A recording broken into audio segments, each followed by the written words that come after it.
We're going to talk about, oops, tonight we're going to talk about the Universal Pre-K program in Colorado and the conflict that's been raised between religious freedom and civil rights. We have a very distinguished panel, and I'll let Jeff Oster, who's the chair of the Religious Freedom Task Force, introduce our panelists tonight. Thanks, Thank Kathy. you. Thanks for attending. The panel is interesting because we draw from religious studies, civil liberties, and education. First, we have Deborah Whitehead, who's chair of the Department of Religious Studies and associate director of the Center for Media, Religion, and Culture at the University of Colorado in Boulder. Deborah is a leading scholar on religion and public life, media, and politics. Dr. Whitehead examines how religious narratives, symbols, and movements shape civic culture and democratic norms. Her work brings critical insight into the ways religion can both challenge and reinforce democratic values, making her perspective especially important as we consider how media and religious influence intersect with threats to democracy today. Thank you for being here, Deborah. Second is Scott Skinner, attorney. He's a dean scholar at the affiliate faculty member in the LGBTQ studies program at the University of Colorado Law School. A nationally recognized expert on constitutional law, civil rights, and equality, his scholarship focuses on the First Amendment, LGBTQ rights, and the tension between the claims of religious freedom and the democratic principles of equal protection. Professor Skinner Thompson brings a vital legal lens to today's discussion, helping us understand how courts, law, and the rights-based frameworks can either safeguard or undermine democracy. Professor Skinner Thompson, thank you again for being here. And Dr. Gene Kirschner is an associate professor at the EDEC program coordinator in the School of Teacher Education at the University of Northern Colorado, Northern Colorado's College of Education and Behavioral Science. Her work centers on civic education, democratic engagement, and the role of schools and educators in sustaining a healthy democracy. Dr. Kirschner also offers an essential educational perspective on how democratic values are taught, challenged, and preserved, and what it means for future generations when democratic norms come under threats. Thank you all for being here. Thanks, Jeff. Colorado's Universal Pre-K program is an effort to provide equal access to all Colorado preschoolers to a preschool education. We know the U.S. Constitution protects the free exercise of religion, and Colorado law prohibits discrimination in preschool admissions based on a number of things.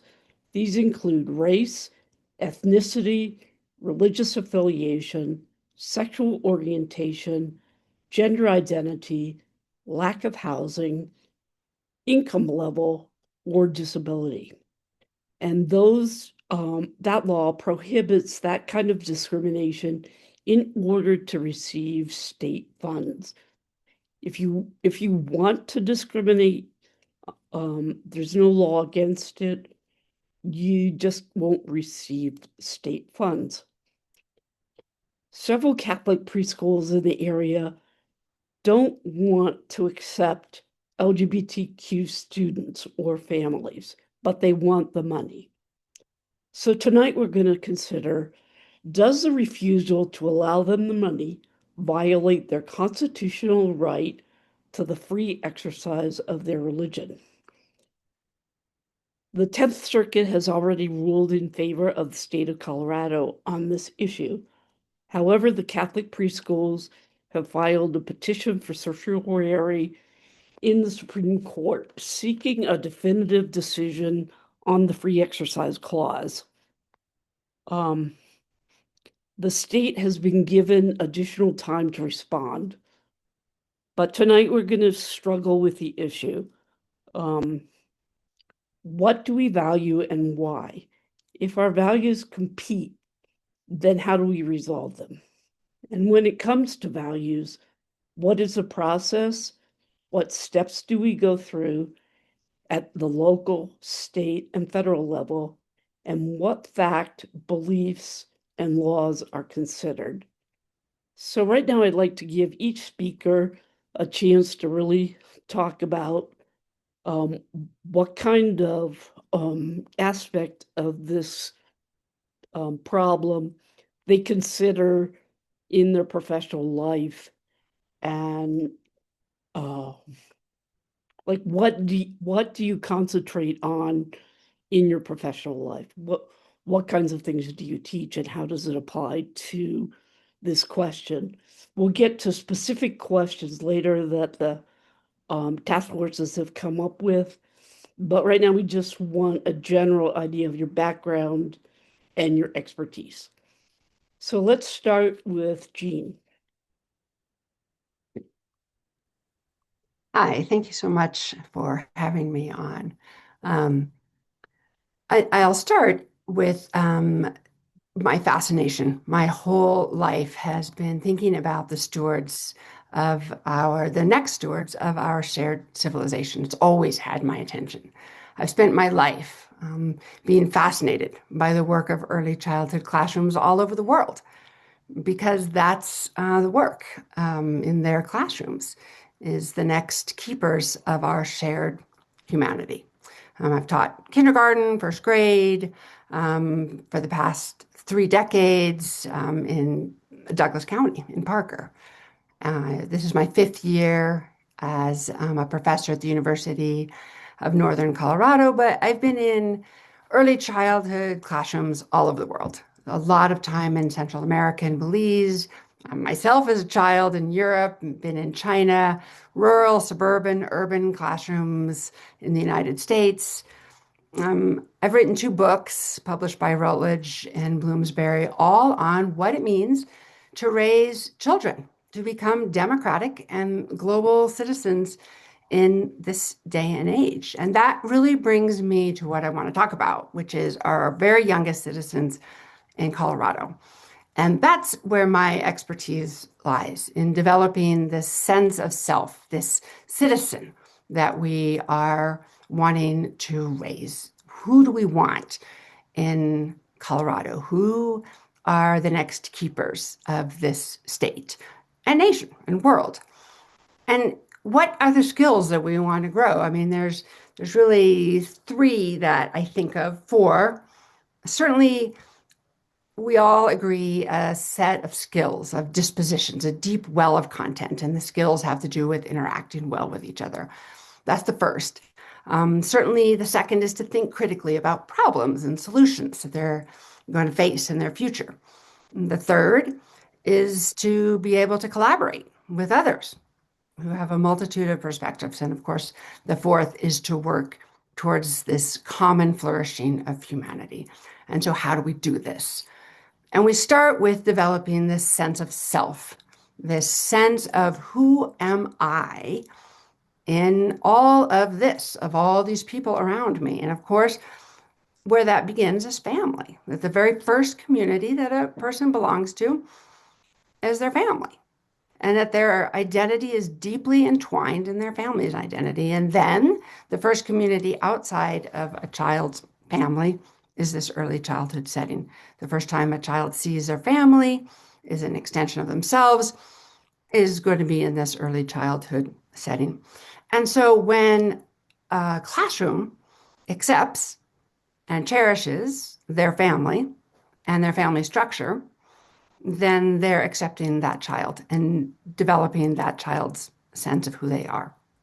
Of course, on the flip, when they reject a family, they're rejecting that child and who they are.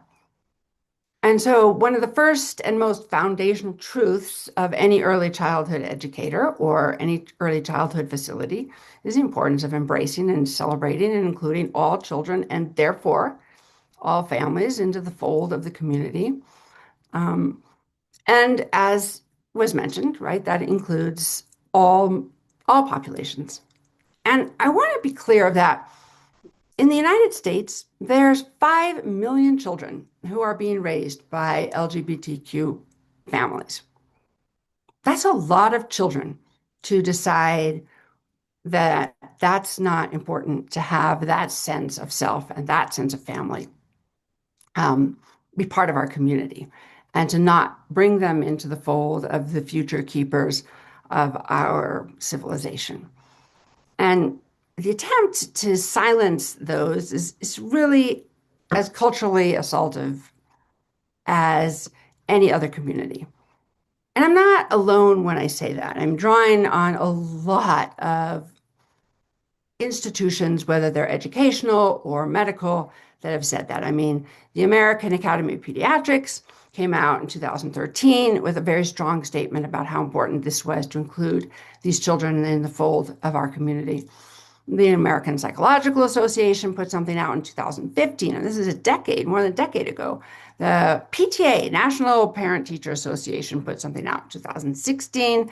The United States Department of Education put something out in 2023. National Association for the Education of Young Children. It just goes on that this message from medical and educational institutions and experts are clear that early childhood educators are called on to embrace all families and all children. And given that our responsibility is to ensure this space where they thrive and that families are embraced, we have the responsibility to teach and model all children how to embrace differences, including children that are living in what is considered, all family structures. And that extends, by the way, to children who are also living in what we consider, or what some might consider, a typical family structure. Because exclusion or bias, right, it's like greed, is very human. And our work as early childhood educators is, of course, to raise productive citizens who can rise above these base impulses. And like any harmful impulse, that's our job as educators to help all children work through them. And when kids are discriminating or bullying, the kids themselves who are doing the bullying are also being harmed because they are deepening their own sense of rigid gender lines. It's interfering with their own ability to develop their capacity for empathy and to develop their potential to be fully participatory in a future civilization. And so it's up to early childhood educators, and they have both the capacity and the responsibility to ensure that every single young child is in an environment that is inclusive and honors who they are and who their families are today and who they're growing to be. It's the responsibility, I think, and the challenges of this are amplified in a climate where our communities outside the classroom walls are still wrestling with these expansive roles and structures of families. But I do believe early childhood teachers are the very people to do this enormous work. My experience has led me to believe that early childhood professionals have the empathy and the courage required. And above all, I see that early childhood teachers hold this unwavering vision of a world that embraces diversity and freedom of self-expression. But I think of these 5 million children in our nation and the importance that we don't disregard them and forget that they are growing to be part of this collective group that will be the next keepers, the next stewards of our civilization. Thank you, Jean.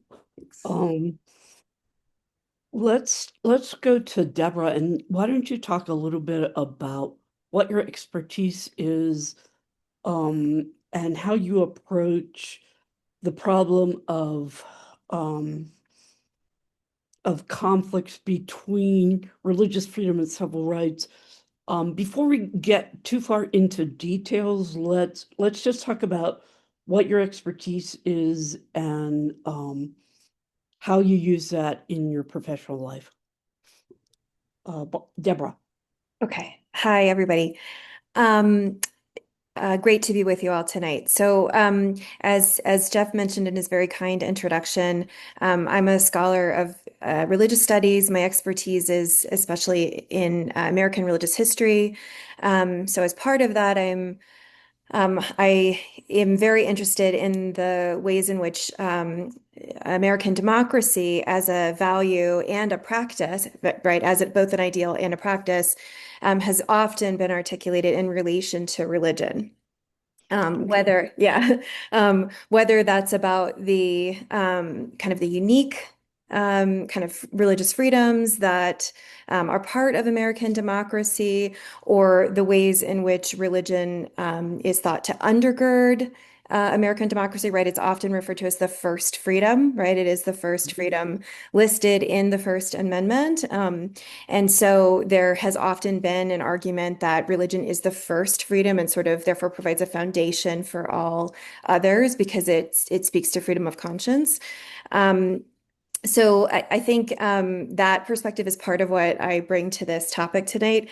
I'll just say for now too, because I'm not sure, maybe this is a good time to get to it, that there's at issue in these cases is a fundamental conflict between the two religious freedoms, right, in the First Amendment. So Congress shall make no law respecting an establishment of religion or prohibiting the free exercise thereof. The Establishment Clause and the Free Exercise Clause are the two religion clauses there in those very few words.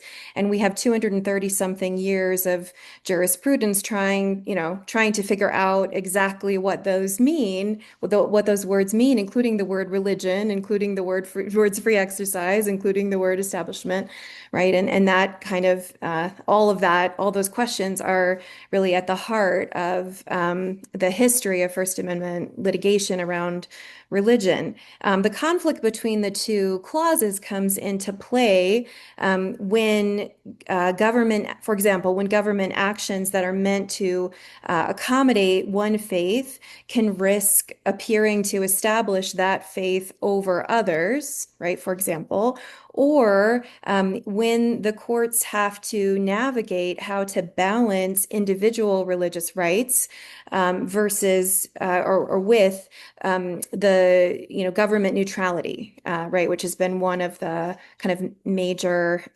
themes in 20th century jurisprudence around religion, right? That government should be neutral towards religion. So how to balance neutrality with individual religious rights is another way in which these two clauses can kind of come into conflict with each other. So maybe I'll leave it there for now. I appreciate that. Yeah, and please, everybody, don't think you're going to come away with any answers tonight. If we had answers, it wouldn't be before the Supreme Court. Scott, you want to talk a little bit about your expertise and how that might play into tonight's discussion without getting into specifics about the Universal Pre-K program? Sure. And thanks again to Kathy for organizing this event, and to all of you for being here, and to my brilliant co-panelists, Professors Whitehead and Kirshner. And let me just say, I thought it's funny. I do study LGBTQ rights and the purported conflict with First Amendment rights, but as Professor Kirshner was speaking, I was really moved because I have I'm gay, and I have a 5-year-old who's in kindergarten and was a beneficiary of the UPK program last year. And it was amazing to have the state of Colorado help facilitate her early education in a welcoming environment. And so I think that like just the to me personally the value of what Professor Kirschner was explaining is sort of unassailable, and really appreciated those remarks. One thing that I think I think it's deeply unfortunate that we've sort of become accustomed to viewing religious freedom and LGBTQ rights in conflict. And I guess one thing I'd add, just by way of general comment at the outset, is that it needn't necessarily be that way. And one way to think about this conflict, or as I might suggest, the false conflict, is just in terms of pluralism, right? Like if we all value like what you know, LGBTQ people value pluralism, right? Like we are a part of the community that historically minoritized, that believes that diversity is good. Free exercise is also all about, in theory, pluralism, right? Like let us participate in society. And so I think it's deeply unfortunate that there's actually like baseline shared values along that. But unfortunately, we've seen uh, religious groups try to use their First Amendment rights to free exercise to garner public benefits, access to the public square, while not respecting the pluralistic rights of others.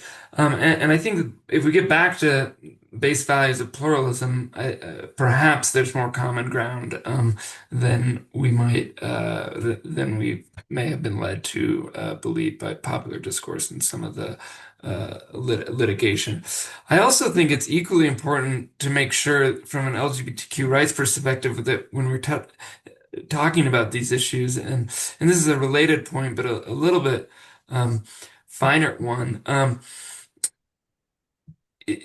In current parlance, there's a tendency to think that the First Amendment is an enemy to LGBTQ rights.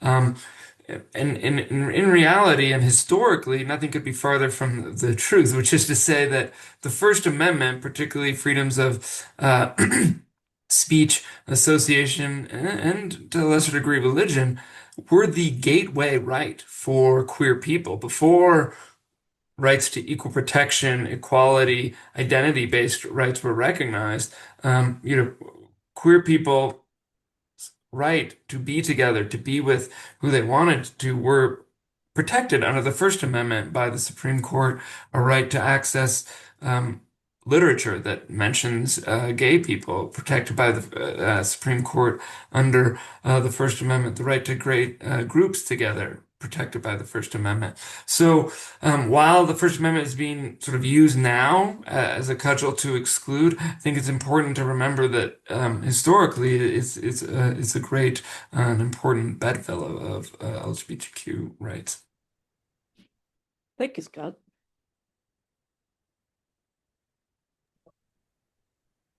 I kind of want to jump in on that, taking it back to the classroom and families, and how you cherish those families, and that families that come into the classroom with a variety, again, back to the pluralism of faiths and practicing, are also cherished. Family structures are cherished. Religious artifacts are cherished, whether somebody comes in with a hijab, or somebody comes in with a Star of David or a cross, or somebody is practicing Ramadan and is fasting. All of these are cherished as an aspect of somebody's family, and that family is identity. And identity is how we raise democratic citizens. And so I really appreciate that it's what the First Amendment and what an inclusive community is in a classroom is about who we include and who we bring to the table and whose voice we amplify. It's not about shutting down voices and excluding aspects of the, sorry about that, the community. So I think that's really important. Yeah, I agree. I think as far as Colorado's universal pre-K program, Jean has really laid out why we would want inclusive preschool. And I've described all the different areas that you can't discriminate in admissions in Colorado in preschools. And I believe you've also answered why does non-discrimination for sexual orientation and gender identity matter in preschools. And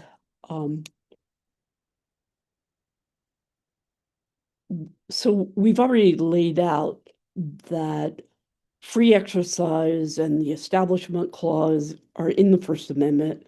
Scott's set out that protections are available in the Constitution for LGBTQ students. And what happened was the Catholic preschools said they would like the money, but they don't want to admit families that don't adhere to Catholic values.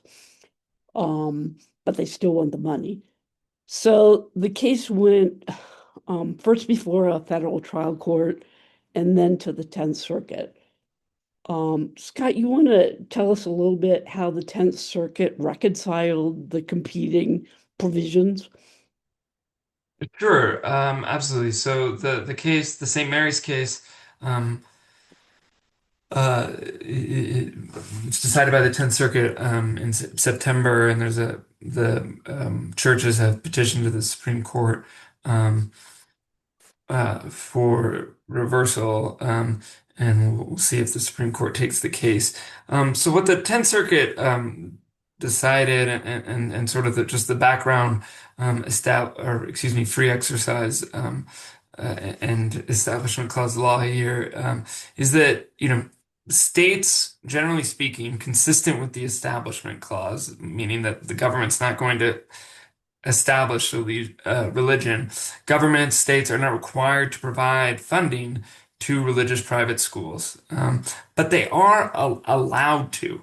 And if a state chooses to provide funding for private educational institutions generally, it can't single out or exclude religious private schools because that would be a violation of the Free Exercise Clause, right? You don't have to fund private schools, but if you do, you can't say religious schools need not apply. And so in a series of recent cases, three prominent cases which the 10th Circuit engages with, the court has held that where states make a funding stream available to private programs, when religious programs try to take advantage of that, they can't be shut out. So, for example, in a case called Carson versus Macon, the Supreme Court held that Maine's private school voucher program was unconstitutional because Maine sought to prevent religious-based private schools from participating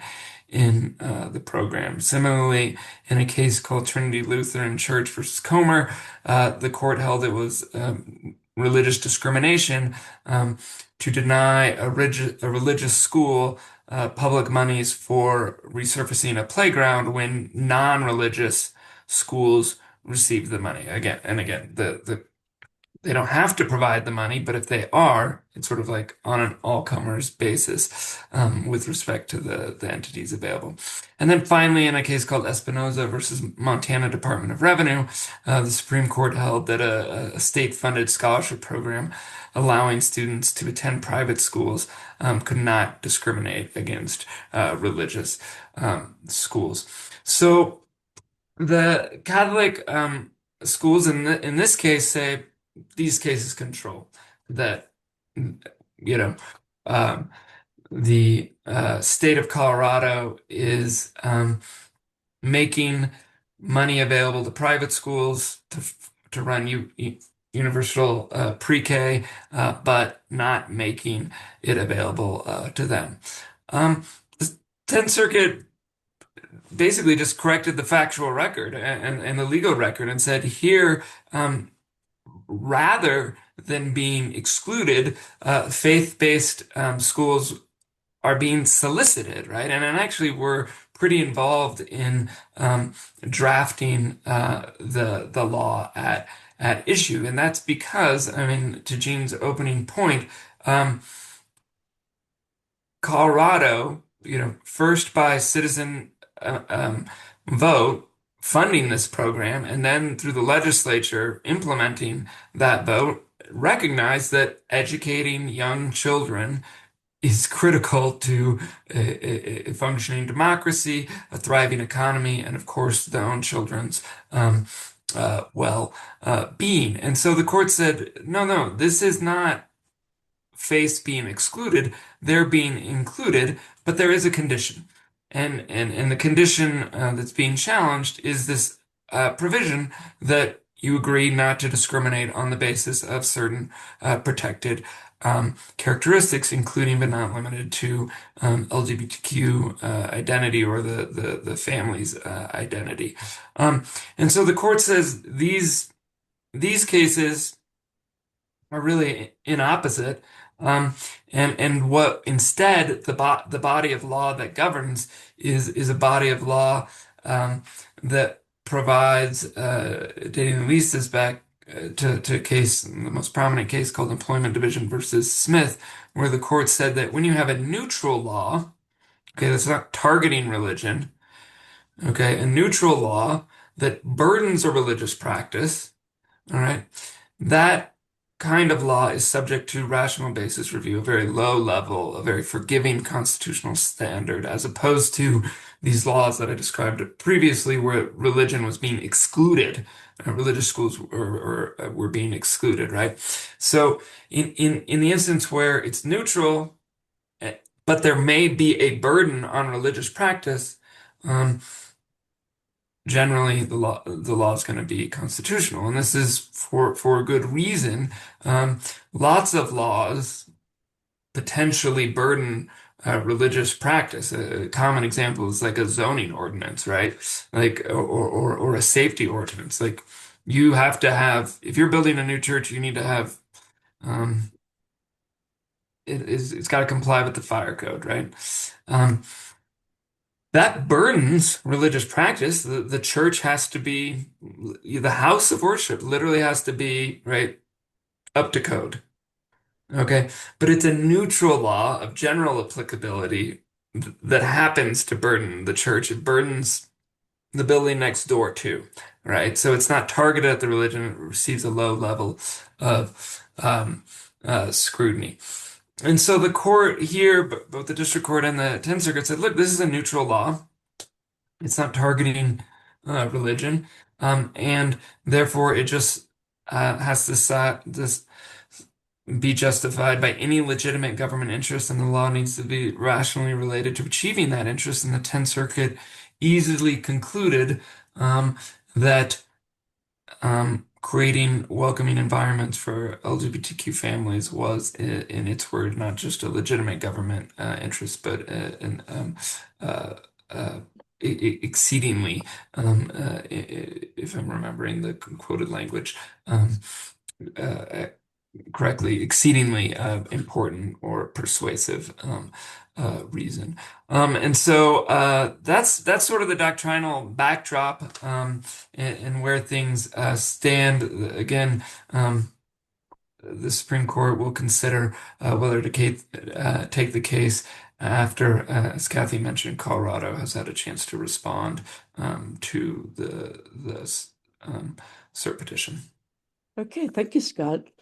I guess this brings up a whole point.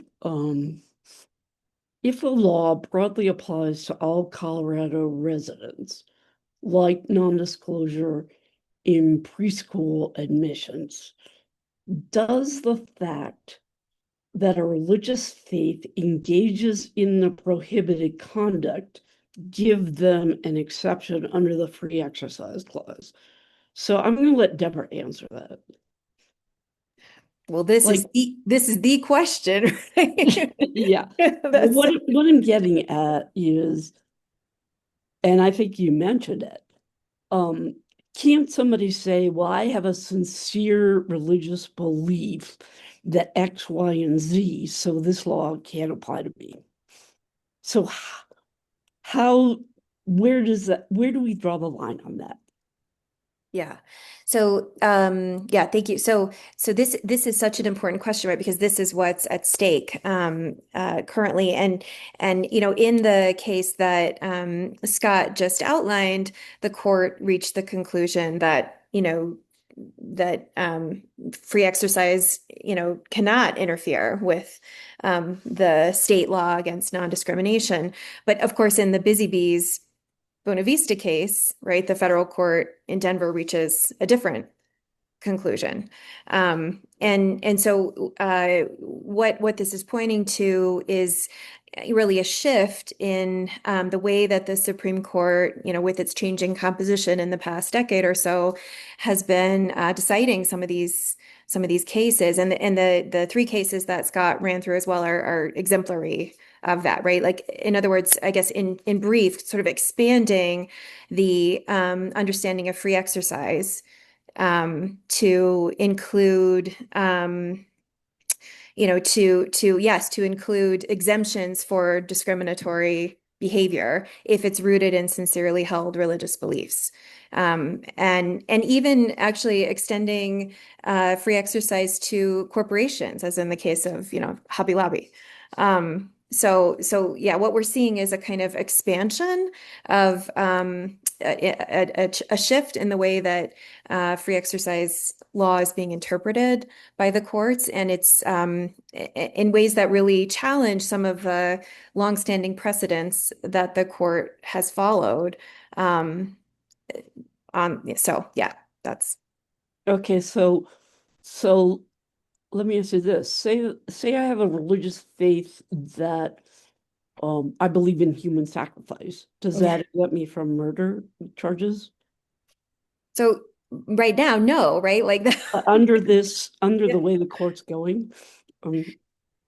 yeah. Well, this is why I mean, so this is why this is so, I think, such an important conversation for us to be having, because the implications, right, as the court says in this the 10th Circuit Court says, or sorry, the 10th Court says in this decision, that if followed through to its logical conclusion, there is hardly any behavior that a preschool, for example, could engage in that would be prohibited, right? Because almost anything can be justified in terms of one's religious beliefs. And clearly the 10th District finds this not to be a good conclusion. And certainly it goes against, a few centuries of First Amendment law, which says, look, the government has a compelling interest to protect its citizens and there is no absolute freedom of religion, right? There is no absolute. Religious freedom is never an absolute. And that's kind of been always the case from cases around polygamy, in the late 1800s, from the LDS Church to, up to the present. So, yeah, so we're in dangerous territory here. Yeah. We're in uncharted territory, that's for sure. Scott, in the court opinion in the 10th Circuit, they said to evaluate whether something's a neutral and generally applicable law, we have to see if it prohibits religious conduct while permitting secular conduct that undermines the government asserted interests in a similar way. So I think, as I read it, and you might have a different interpretation, but as I read it, there's the real crux of the dispute is whether they look at all of the exemptions that could possibly happen, or do they only look at exemptions that interfere with similar protected interests? Is that correct?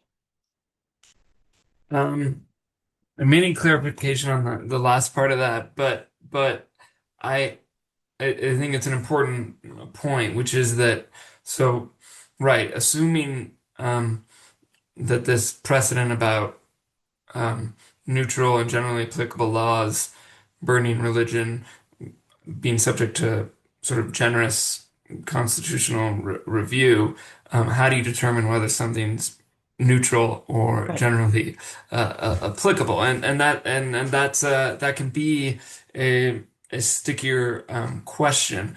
Um, and the Tenth Circuit explains basically they're sort of two separate inquiries. Neutrality looks at motive, like why is the government doing this? Hmm. Okay.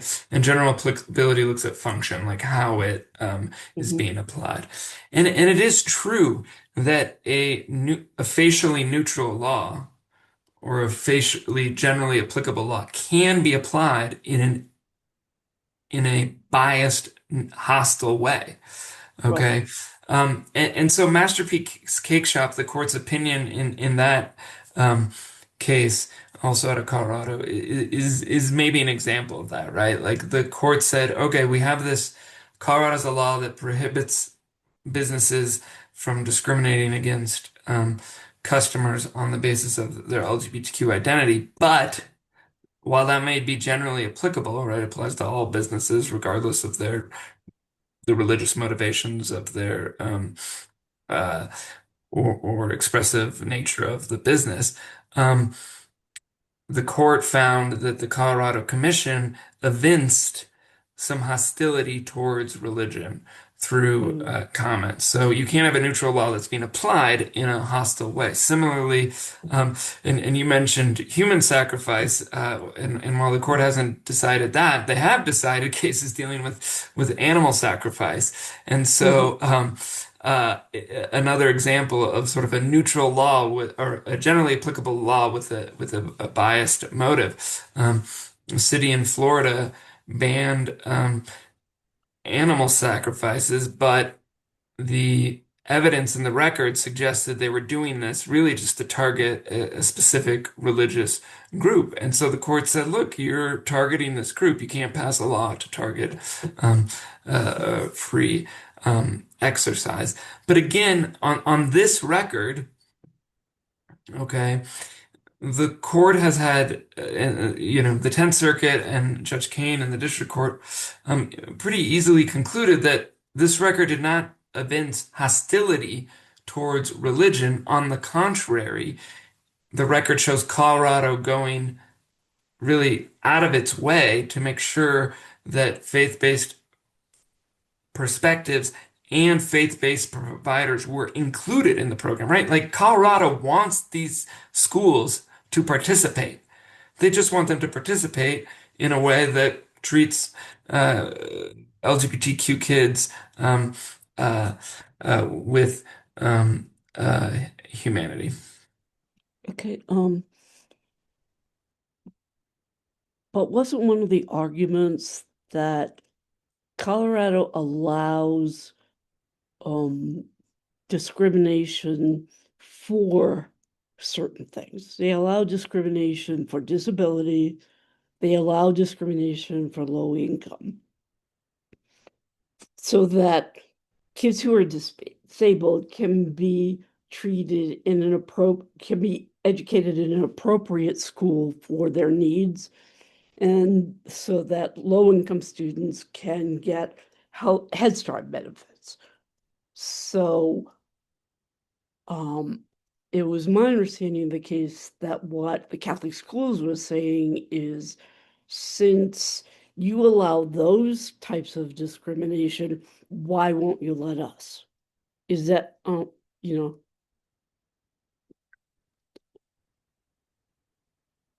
Yes, they did make that argument. It's a little bit tough one to wrap your head around, at least for me. But uh, in short, my perspective on this is that, particularly when it comes to disability law, there's a long history of um, requiring and religion, right? Under federal law, right? The Americans with Disabilities Act, um, and the First Amendment require religious accommodation, right? Which is just not just mere anti-classification, okay? All comers, right? But you actually have to like change things to make things accessible for people with disability or potentially for people with particular religious practice. So, for example, if um, you may say, I want to hire people with disabilities, but if you don't have a ramp, okay, you need to Mhm. build a ramp, right? And so you're showing extra solicitude to them. Same with religion, right? Let's say um, the job generally requires you to work a Sunday a month or something, or Sundays, but that's against your religious practice. Assuming the workforce can accommodate it, you actually have to go out of your way to facilitate the inclusion of that practice, right? And so the plaintiffs here, as you rightly suggested, said that, well, certain of these, and make no mistake, um, originally, the UP and Gene might know more about this than I do, but Yeah. originally the UPK law had a basically a congregation preference and said you could prefer people from your congregation. Okay, Mhm. so giving religions the power to prefer their congregants. But the Catholic Church challenged that, saying, fearing, notwithstanding the state of Colorado's assurances to the contrary, that they were unsure how that would affect them because they thought congregation might be interpreted really narrowly, um, and not allow them to prefer sort of Catholics writ large as opposed to congregants of St. Mary's Parish.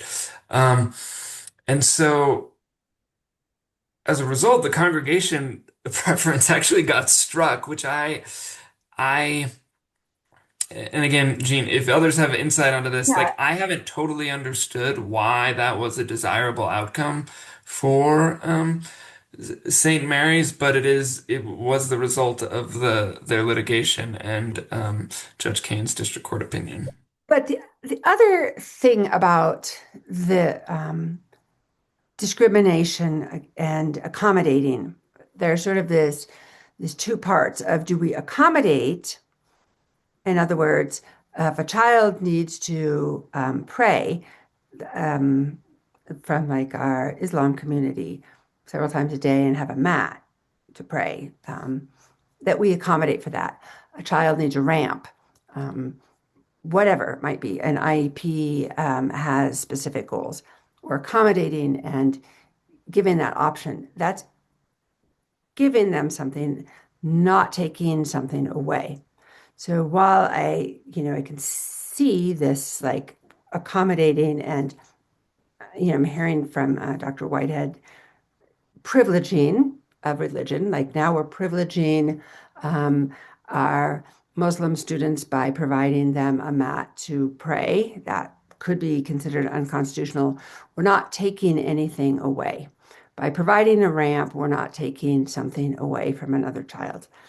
But Busy Bee is specific to taking something away from children, families, communities. And it's also flying in the face of House Bill 191192, which is a law that says we have to provide our children with, and the teacher quality standards that the state of Colorado has, that we have to provide our all children with content in LGBTQ communities and what they've contributed.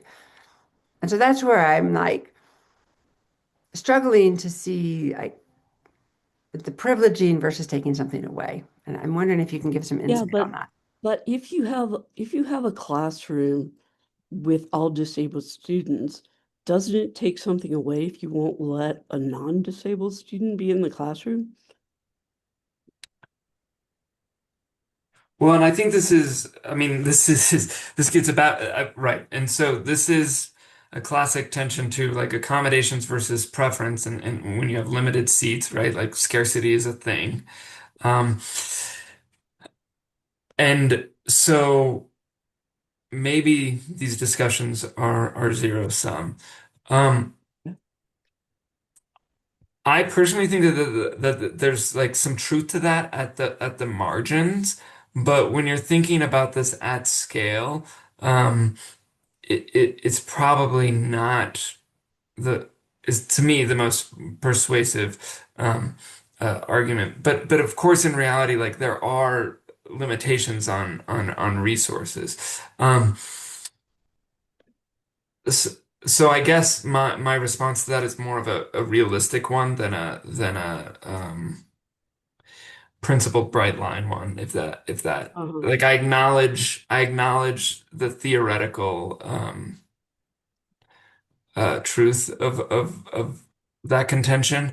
Um, but on a pragmatic level, it doesn't have that much force to me. Does that make sense? Yeah, it does. Um, Deborah, um,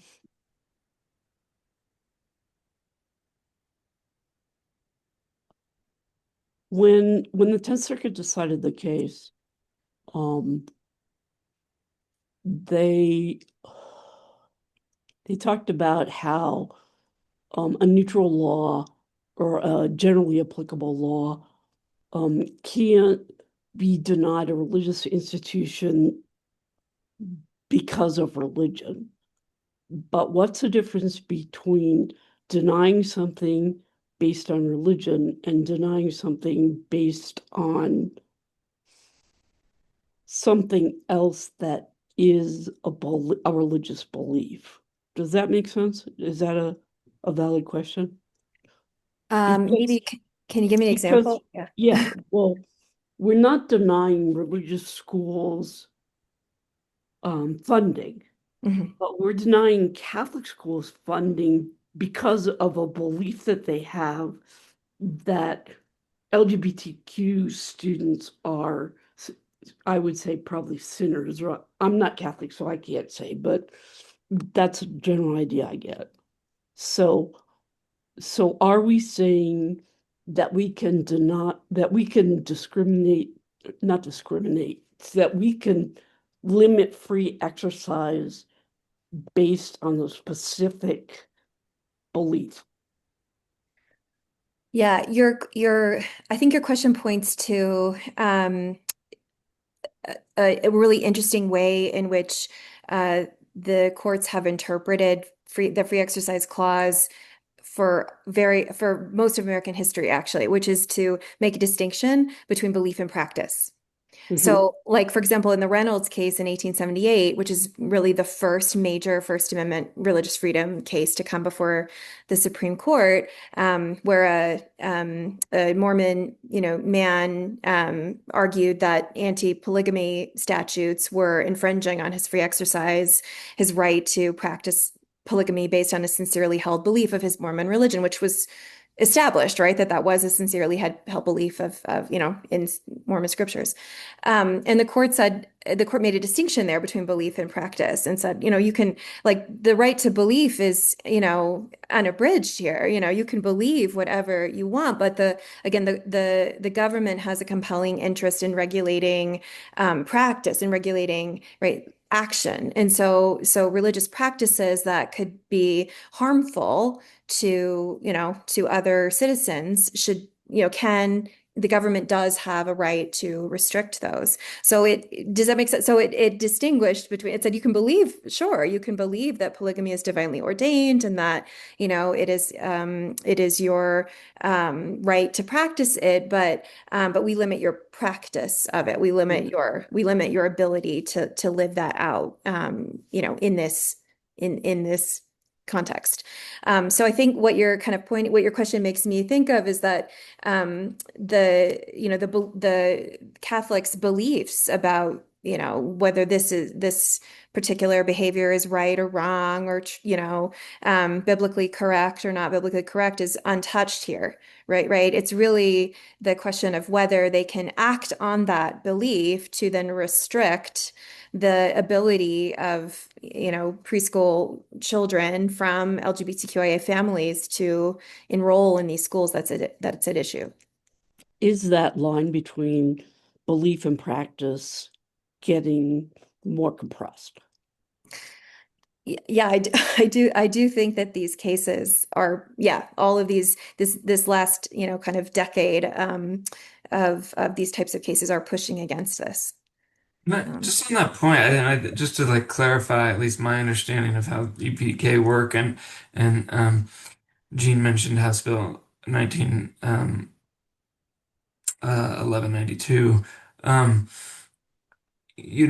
my understanding of the UPK program is that nothing about the requirement to non-discriminate requires the preschool to change their curriculum at all, which is to Right. say, like, they actually can still profess what they want. So, like, the burden on their religious expression or practice is basically nothing. They just have to let the students in the door. They still get to have their beliefs and their practices, right? Like, Well, so, I think they and still then have to. related, go ahead. I think they still have to meet Colorado teacher quality standards, and So, to yeah, I'd love to hear more about that. What is and that? teacher quality Colorado teacher quality standards. Those include things like not discriminating and valuing all family structures, and also setting up your classroom in a way so that you would include in your classroom library a variety of texts that would feature a variety of family structures and abilities and traditionally marginalized. Just these are teacher quality standards that you would have to meet to be part of. Look and see where that's teacher quality standards are listed. But Is that part of their certification yeah, as a yeah, it's teacher not license? not necessarily that they have to follow Colorado academic state standards, but as teacher quality standards, which is defines the teacher more than the curriculum or the content. Does that make sense? Interesting. Yeah, it Yeah, does. Yeah. Um, well, so then let's go to the next one. How can we ensure equal rights for LGBTQ residents if people are allowed to discriminate based on religious beliefs? And I think you've talked about that in the beginning where you talked about how um, inclusion was in the First Amendment, basically. So do these have to are they conflicting now under the law? Scott. well, I hope not, but uh, I um,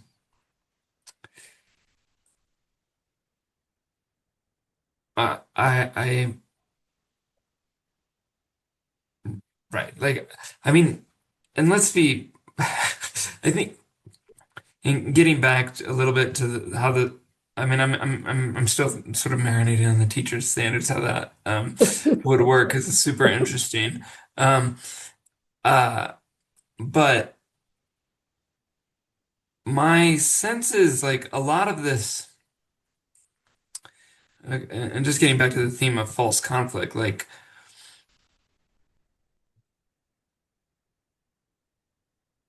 there's in my view, there's very minimal burden on these UPK providers. And that's what the Um, 10th Circuit said. yeah, um, and so why, like, why draw this line in the sand? They're worried. I guess they're worried about slippery slope and worried about where this is going to lead. But to Jeff's point in the chat field, I think it's also important to remember that this battle. So this particular case is about the state's purported influence on private school that the state's funding, private school that the state's subsidizing.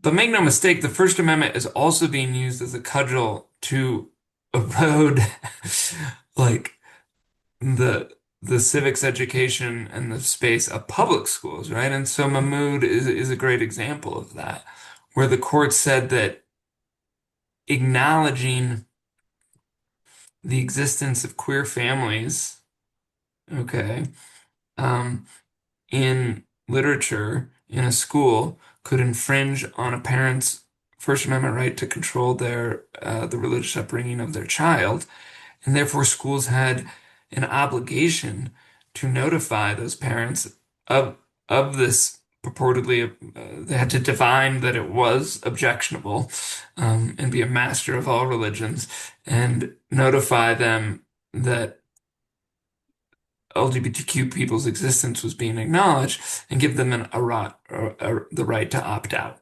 Um, of course, this has huge implications because this is an administrative nightmare. Like, anticipating what's going to be objectionable and then sending out notices, oh, you can opt your child out.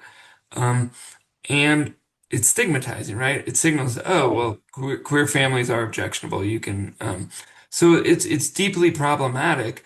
Um, and I guess, um, if you take Mahmoud at its face that these things are a religious, acknowledging queer people is a religious burden, and you combine that with cases like St. Mary's, right? Then that starts to chip away at the idea that these laws are neutral because LGBTQ people's existence itself is being viewed by this court as not neutral, as being an affront to um, religious freedom. And so if the court does take Mahmoud and combines it with St. Mary's, I mean, I think we're in a really dark spot. And the answer to your question, as a legal matter, like can they coexist, will be no. Mhm. Deborah, how can free exercise rights be protected if we require equal rights for all?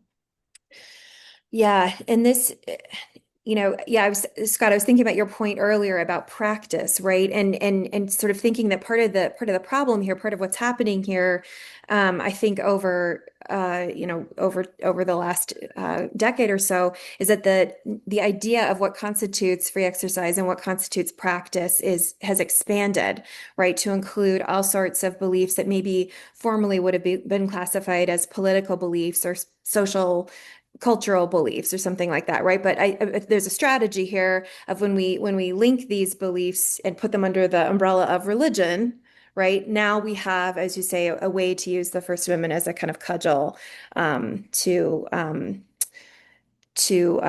argue for exemptions from non-discrimination policies. So in one sense, like, yeah, you're totally right. These Catholic parents and students, there's no infringement on their practice at all. They can go to mass, they can pray, they can do all the rituals, right? But if we consider, as they seem to be arguing, that allowing LGBTQIA families into their schools violates their religious beliefs and practice. Now we have a broader definition of what constitutes religious practice that's at work here, right? And that's part of the problem. But to answer your question, Kathy, I completely agree with the point Scott made at the very beginning that this is a false conflict between religious freedom and LGBTQIA freedoms. There was a 2023 speaker to the UN who made this exact same point. He said there's an effort globally to kind of use arguments about religion and religious freedom to attack and erode freedoms for LGBTQIA persons and families, and this is something that that he argued very strongly was incorrect. And so I think these are compatible, obviously at a kind of a base level, very, it's completely compatible to be a proponent of religious freedom and freedom for all citizens of the United States. But I think, but the framing here, I think, is part of what's creating this issue, framing around like how we define religion and how we link, beliefs around social and political issues to religious beliefs. And if I could just embellish that point, I think like situating this moment in historical context of what happened in the 1960s is also helpful, which is to say, actually similar moves were made by those resisting racial equality and racial integration to try to use the various freedoms of the First Amendment to stymie efforts at non-discrimination, and the Supreme Court in that time period rejected these moves as patently frivolous. So, like in a series of cases, and that's their language, patently frivolous. For example, when a law firm tried to object to inclusion of Black employees in their partnership, and said this violated our freedom of association, the Supreme Court rejected the argument. Similarly, with regard to public accommodations statutes that tried to say, "Oh, you're infringing on my expressive freedoms," the court rejected those arguments. So there are some novelties here, like right, like the expanding definition of practice, I think is new, but I think that it's gaining more traction because of the particular demographic group at issue too. And but when the court when litigants have tried to say, right, like, oh, you object to a same-sex marriage. Okay, would you be granted the same freedom to not comply with an anti-discrimination law if if you religiously objected to an interracial marriage? Like the Supreme Court has just sort of brushed that under the rug. But like principally, they'd be very hard to distinguish. If a Colorado business didn't want to make a cake for an interracial marriage, under 303 Creative, I'm not sure they'd have to.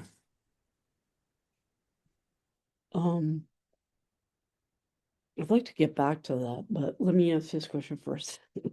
Jean, can a religious school admit LGBTQ plus students but still have a discriminatory curriculum? And how would that affect the preschoolers? Right. I mean, that's something that's discussed a lot. There's so many ways that they can be discriminatory. First of all, by not acknowledging that family, kind of like Scott was talking about, that doesn't exist. Your family doesn't exist. We're talking about went on vacation with mom and mom. We're not going to talk about that. By not having representative texts in their library corner. Mm-hmm. Those kinds of things.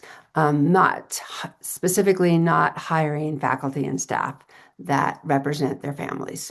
So that, of course, we run into this also with faith and with racial demographics, that your teachers don't look like your family, and they don't celebrate like your family, and they don't value what your family values.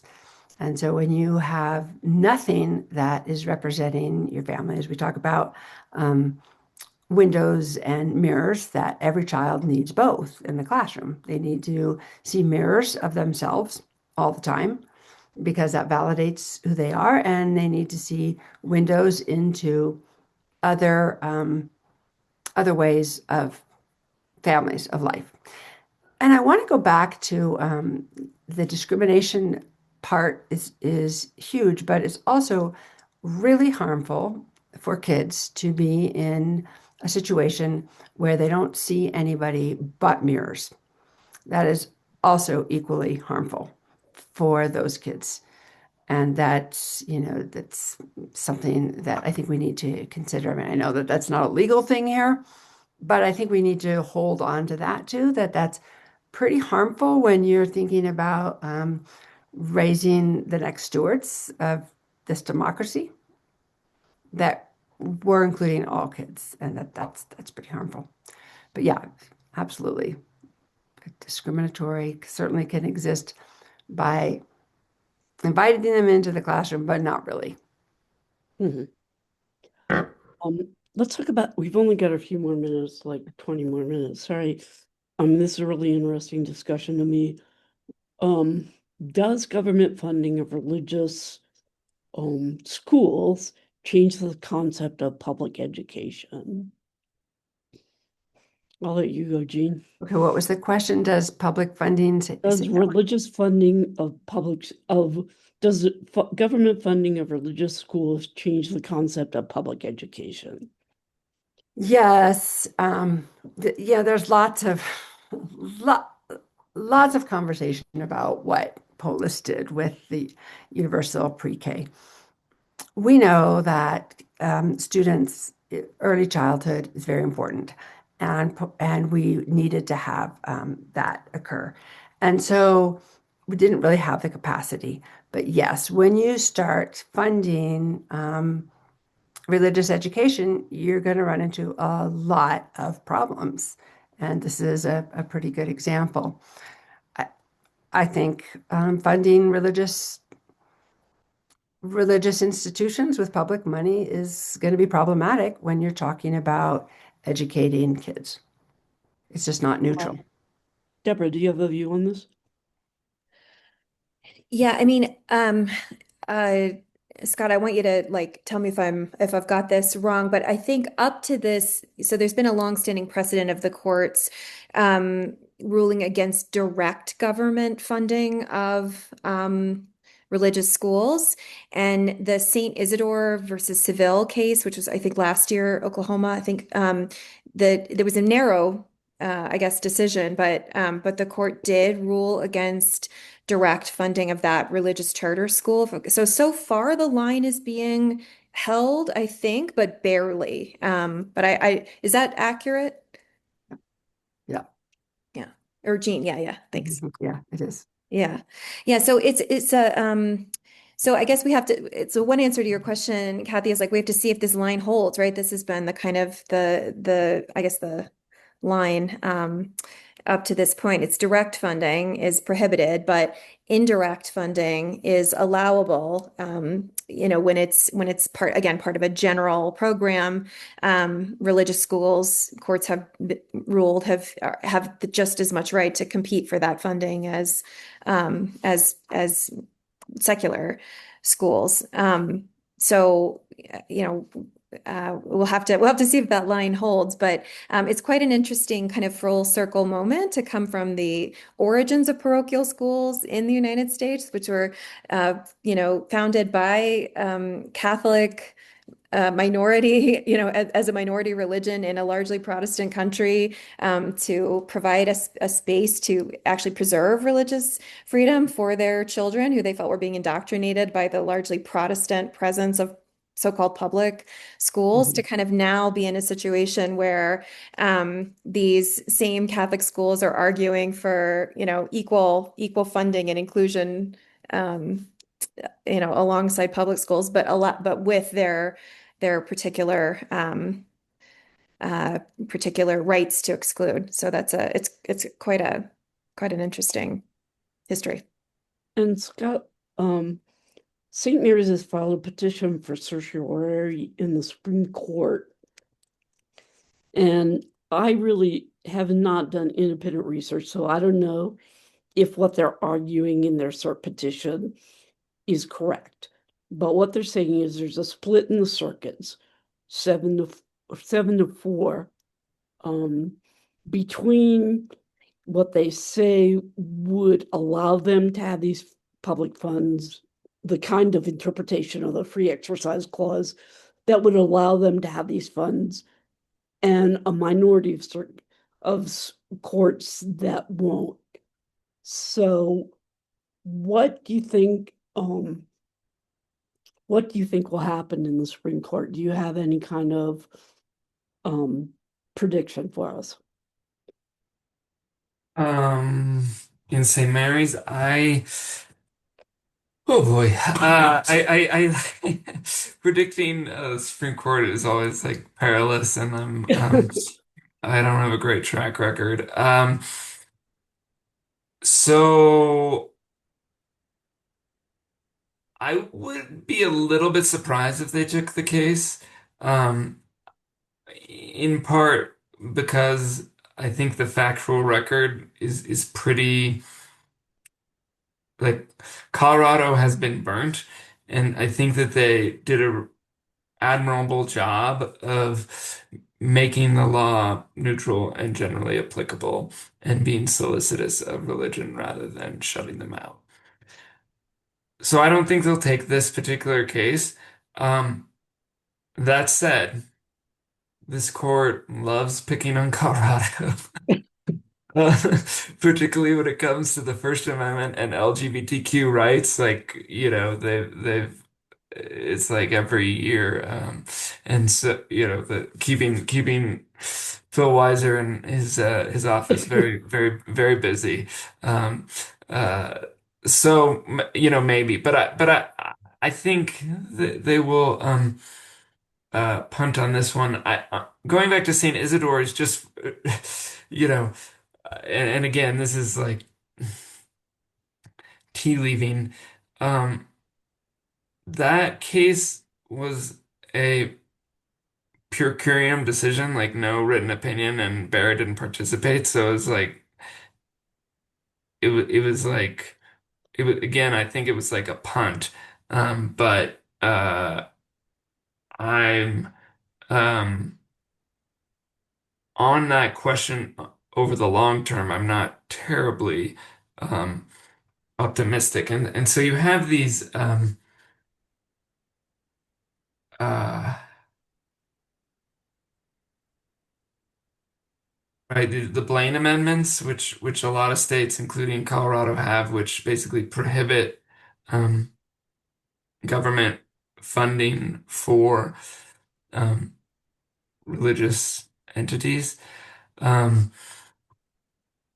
and in that case, at least the lower court in St. Isidore basically said no free religion problem because the charter school at issue wouldn't actually be engaged in religious um, it Activities? wasn't being discriminated against. Mhm. And so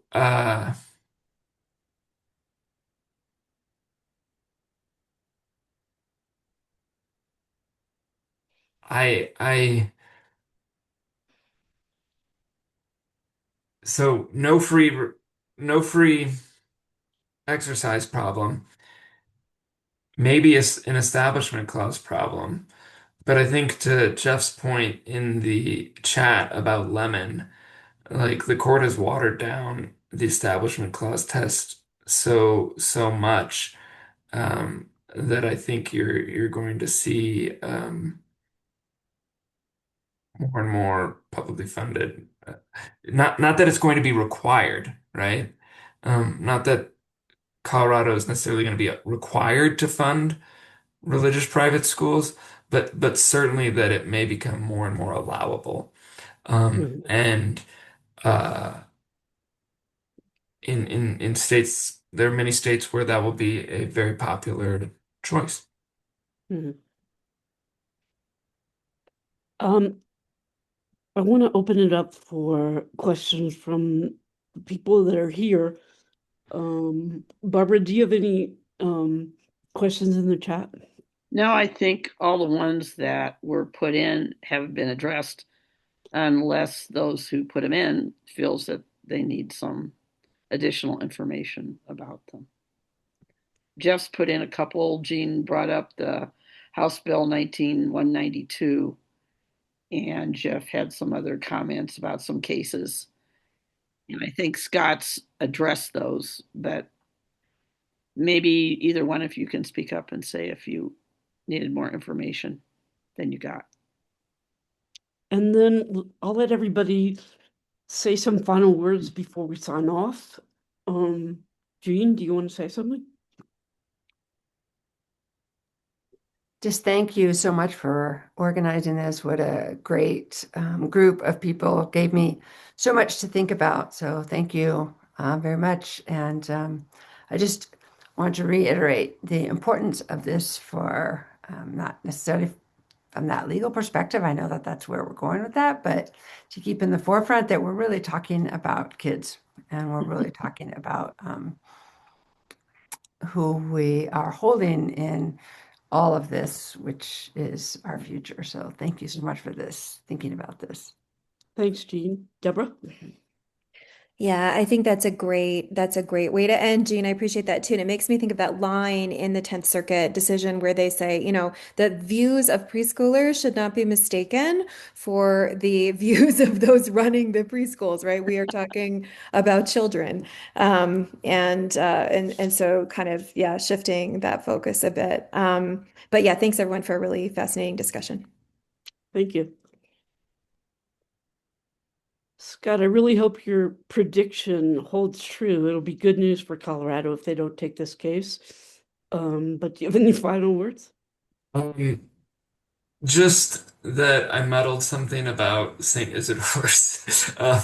So I'm gonna just put the lower court decision in the chat so that people can.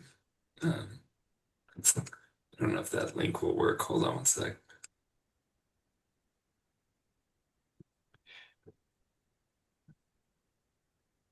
So that people can read for themselves the lower court opinion.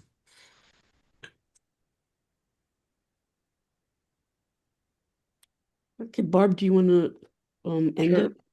it? Yes, thank you all. What a terrific conversation. Took me back to my school law class, which was quite a while ago.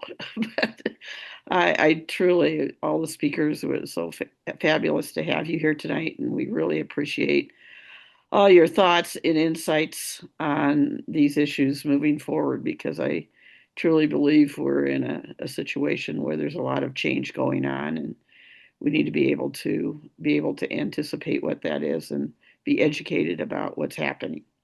So if you enjoyed our program tonight, which was terrific, I'm just going to ask you to consider providing a donation, and I will also put in the chat a website at our lwvcocolorado.org donations.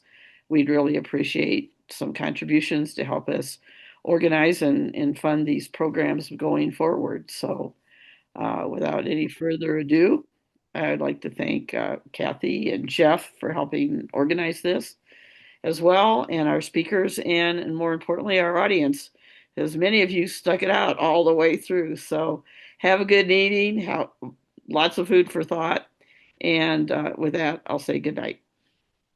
Good night. Before the speakers leave, will you please stay on? Barb, will you stop the recording? Yeah, sure. Just a second. I'm stopping that. I'm looking. Where is the recording?